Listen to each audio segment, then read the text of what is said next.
Why You Wouldn't Survive a Night in a Georgian Prison. London, 1750. In 1750, at the Old Bailey Sessions in London, a group of prisoners were brought up from Newgate Prison to stand trial. The prisoners were, by any measure, in poor condition, dirty, weakened, carrying on their clothing and skin the particular biological cargo that Newgate accumulated and distributed with democratic impartiality. Within days of the sessions, the Lord Chief Baron of the Exchequer was dead. 2 of the city's sheriffs were dead. An alderman was dead. Several jurors and members of the public who had attended the sessions were dead. The prisoners, having delivered their cargo, returned to Newgate. Some of them survived. The disease they had brought into the courtroom, jail fever as it was known, typhus as we now call it, had, in the space of a single court session, killed more members of the English legal establishment than any criminal in the building's history. Nobody thought to improve the ventilation of Newgate Prison for another 20 years. This was, given the circumstances, a fairly characteristic response. This is a video about what your night inside Newgate Prison in 1750 actually looked like. Not the romanticized version of Georgian London with its coffee houses and its wigs and its Hogarth prints, but the version where the most famous prison in England was simultaneously a fee-charging business, a disease incubator, a casual torture facility, and a source of recurring public health catastrophes that killed, with cheerful indiscriminacy, prisoners, guards, lawyers, judges, and anyone else who happened to be in the wrong building at the wrong time. You have been arrested. The charge could be almost anything. Theft of goods worth more than a shilling was a capital offense in 1750, and there were over 200 such offenses on the books, a legal innovation the Georgians called the Bloody Code, which suggests they were at least aware of how it looked. You are being taken to Newgate. You have, depending on your financial resources, a range of experiences available to you. None of them are good. First, you need to understand what Newgate actually was, because the building that existed in 1750 was not the grim but orderly institution that Victorian prison reform would eventually produce. Newgate Prison stood on the corner of Newgate Street and Old Bailey in the City of London, on a site that had housed a prison since at least 1188, which tells you something about the value the English legal tradition placed on continuity of location, if not of conditions. The building in 1750 was a medieval structure that had been partially rebuilt after the Great Fire of London in 1666, and would be substantially rebuilt again in the 1770s. Though the rebuilding did not substantially improve conditions for the people inside it, which is a pattern that recurs throughout Newgate's history with the regularity of a theme. The prison was run not by the state in any direct sense, but by a keeper, an office that was essentially a private franchise. The keeper of Newgate paid a fee to the City of London for the right to operate the prison, and he recouped this fee and generated his profit through the charges he levied on prisoners for every service the prison provided. A bed cost money. Food cost money. The removal of leg irons cost money. Being housed in a less crowded ward cost money. Access to the tap room. Newgate had a tap room, because of course it did. Cost money. The keeper's income depended directly on the number of prisoners and the fees he could extract from them, which created incentives that aligned reasonably well with keeping prisoners alive long enough to pay their fees, and not at all with keeping them healthy, comfortable, or in any condition that might be described as humane. This was not a design flaw, it was the design. The fee system produced a stratification inside Newgate that reflected, with the precision of a funhouse mirror, the class structure of Georgian society outside it. At the top of Newgate's internal hierarchy were the master's side prisoners, those who could afford to pay for individual rooms or shared accommodations with a small number of other prisoners, access to better food, and a relative degree of physical security. These prisoners might be awaiting trial for serious crimes including capital offenses, but their experience of Newgate was genuinely different from that of the prisoners below them in the fee hierarchy.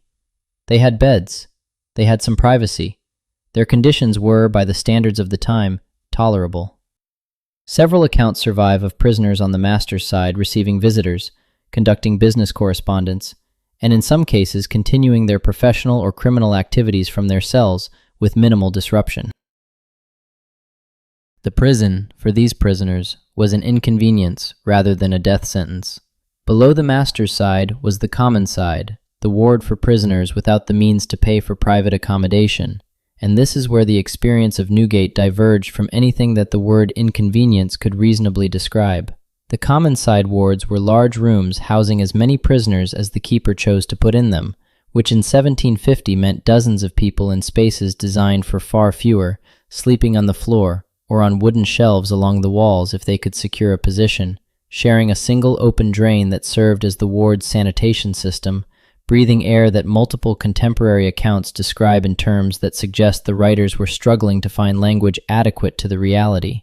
The common side prisoners received a bread allowance from the city, a penny loaf per day, that was frequently insufficient, frequently of poor quality, and frequently supplemented by nothing at all for prisoners without friends or family willing to bring additional food. Malnutrition was endemic on the common side. It was not considered a problem requiring solution. The garnish system completed the picture. Garnish was the informal fee, extorted by senior prisoners rather than the keeper, that new arrivals on the common side were expected to pay upon entry. The fee went to purchase drink for the established prisoners. Prisoners who could not or would not pay garnish were stripped of their outer clothing, which was held as security until the garnish was paid, or until the prisoner found another way to satisfy the demand. In winter, the loss of outer clothing in an unheated stone prison was not merely uncomfortable, it was a meaningful threat to survival. The garnish system was known to the prison authorities, documented by reformers, and tolerated as part of the informal economy of prison life because it cost the keeper nothing and maintained a form of internal social order that reduced the administrative burden of managing large numbers of desperate people in confined spaces. It was, from the keeper's perspective, a tolerably efficient arrangement. From the perspective of a new prisoner arriving on the common side in January without money, it was rather less so. Now we need to talk about jail fever, because jail fever is the thing that makes Newgate in 1750 genuinely remarkable rather than merely grim, and it is the reason the Old Bailey sessions of that year killed more members of London's legal establishment than any criminal proceeding before or since. Jail fever was the Georgian term for typhus, specifically epidemic typhus, caused by the bacterium Rickettsia prowazekii and transmitted by the human body louse, Pediculus humanus corporis. The louse lives in clothing, feeds on human blood, and transmits typhus through its feces rather than its bite. The infected feces are scratched into the skin or rubbed into the eyes of the host, and the disease follows within 1 to 2 weeks. Symptoms include severe headache, high fever, a characteristic rash, and in serious cases, delirium, organ failure, and death. The mortality rate in the 18th century, without antibiotics or supportive care, ran between 10 and 40% depending on the condition of the patient and the severity of the outbreak. Newgate in 1750 was, from the perspective of Rickettsia prowazekii, an essentially ideal environment. The common side wards housed large numbers of people in close physical proximity, in conditions of poor nutrition that compromised immune function, wearing clothing that was rarely, if ever, changed or washed, in a building where the temperature in winter was sufficient to keep lice active, and the ventilation was insufficient to reduce the density of any airborne component of transmission. The louse population of Newgate Common Side was, by every account that survived, substantial. It was not merely present, it was a feature of the environment that prisoners, guards, and administrators all acknowledged, and none of them had any practical means of addressing. Delousing in the modern sense did not exist. The connection between lice and typhus was not understood. The connection between prison conditions and the recurring outbreaks of jail fever that periodically decimated Newgate's population was observed, but not acted upon, because acting upon it would have required improving conditions on the common side, which would have required spending money, which was not something the keeper's business model encouraged. The Black Assize of 1750, the court sessions that killed the Lord Chief Baron, the 2 sheriffs, the alderman, and an estimated 40 to 50 other people who attended, was not the first time Newgate had exported its disease into the courtroom. The Black Assizes of Oxford in 1577 had killed 300 people including 2 judges, the sheriff, and most of the jury, an event sufficiently dramatic that it was still being cited as a cautionary example nearly 200 years later, apparently without producing any significant improvements in prison ventilation policy. The 1630 Black Assizes at Exeter produced similar results. The pattern: prisoners carrying typhus into a courtroom, typhus killing everyone in the courtroom who was not already immune, had been repeating itself for the better part of 2 centuries before 1750, and it would continue to repeat itself after 1750, because the response to each outbreak was horror, documentation, and a return to the previous arrangements once the immediate crisis had passed.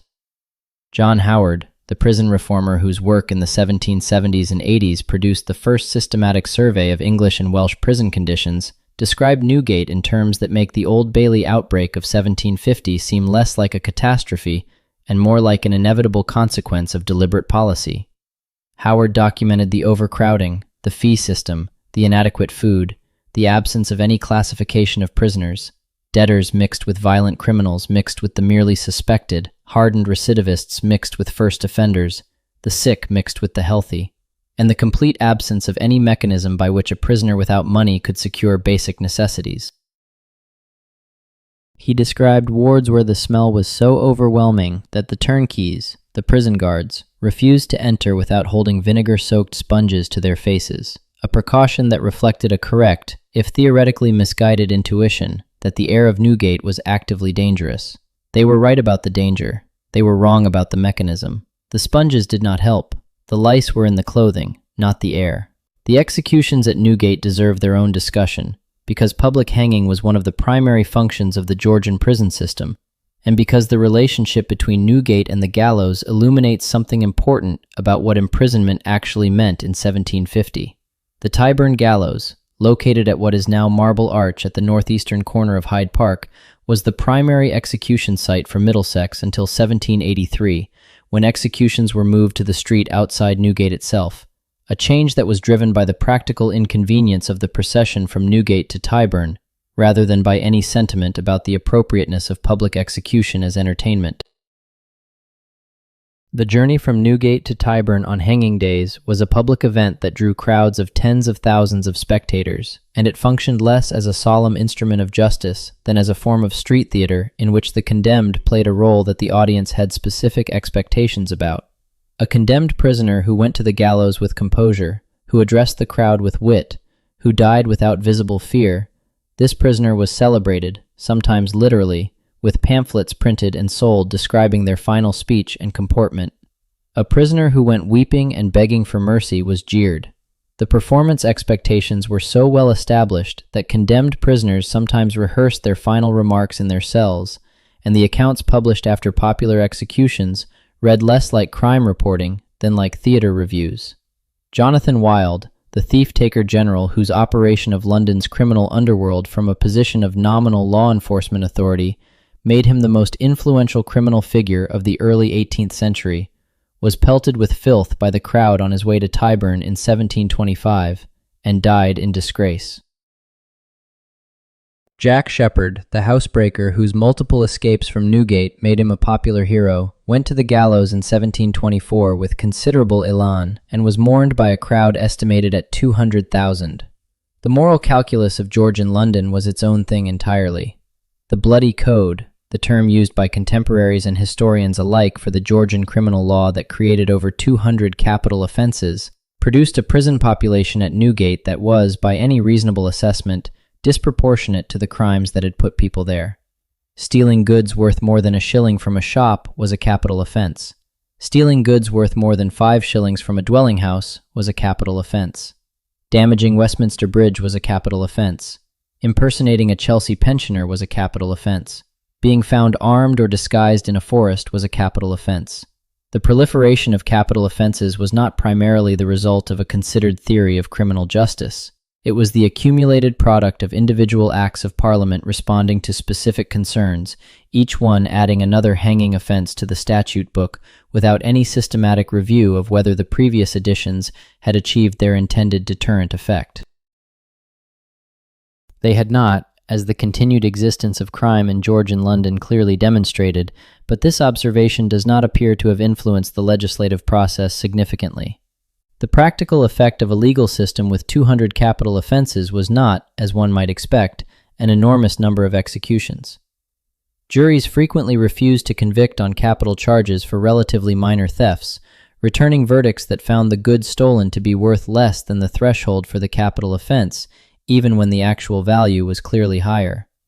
Judges exercised discretion in sentencing and frequently recommended mercy.